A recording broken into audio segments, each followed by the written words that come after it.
తెలంగాణ ప్రజలకు good news అయితే చెప్పింది కేంద్ర ప్రభుత్వం. తెలంగాణకు భారీగా 4,872 కోట్ల రూపాయల ఫండ్ మంజూరు చేసింది రోడ్ వైడనింగ్ కోసము. అంటే మన రోడ్ ట్రాన్స్పోర్టేషన్ హిస్టరీలోనే గేమ్ చేంజర్ అన్నమాట. ఇప్పటి వరకు 2 లేన్స్ హైవేగా ఉన్న రోడ్లు ఇక మీదట నెక్స్ట్ లెవెల్ కి మోడర్న్ 4 లేన్ ఎక్స్ప్రెస్ వేగా అప్గ్రేడ్ అవ్వబోతున్నాయి. Hyderabad to Warangal, Hyderabad to Khammam, Hyderabad to Nizamabad focus చేస్తుంది కేంద్ర ప్రభుత్వం. అసలు ఇలా అప్గ్రేడ్ చేయడానికి రీజన్స్ ఏంటంటే ట్రాఫిక్ బర్డెన్ రోజు రోజుకి అన్కంట్రోలబుల్ అయిపోతుంది.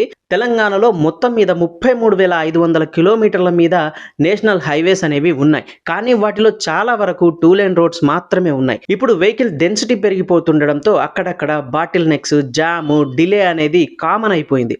ఇప్పుడు గౌట్ చెప్పిన ఎస్టిమేషన్ ప్రకారం ఈ హైవే కంప్లీట్ అయిపోతే ట్రావెల్ టైం 30 to 50% తగ్గిపోతుంది.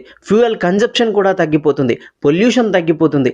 లాజిస్టిక్ కాస్ట్ తగ్గుతుంది. అంటే బిజినెస్, ఫార్మర్స్, డెలివరీ సెక్టర్స్ అన్నిటికీ ఇది హ్యూజ్ బెనిఫిట్ అని చెప్పొచ్చు. ఈ ప్రాజెక్ట్ భారత్మాల ఫేజ్ 2 కింద వస్తోంది. ప్లాన్ ప్రకారం 2025 ఎండ్ లోపు కంప్లీట్ కావాల్సి ఉంది. కానీ గవర్నమెంట్ వర్క్స్ ఎలా ఉంటాయో మనందరికీ తెలిసిందే. చెప్పిన టైం మీద కంప్లీట్ చేస్తే సూపర్, కానీ డిలే అయితే మాత్రం ఇంకో స్టోరీ అని చెప్పాలి. ఈ మార్పుతో తెలంగాణ స్టేట్ ట్రాన్స్పోర్టేషన్ సిస్టమ్ పూర్తిగా అప్గ్రేడ్ అయిపోతుంది. ఫైనలీ చెప్పాలంటే ఇది తెలంగాణకి ఒక మ్యాసివ్ బూస్ట్.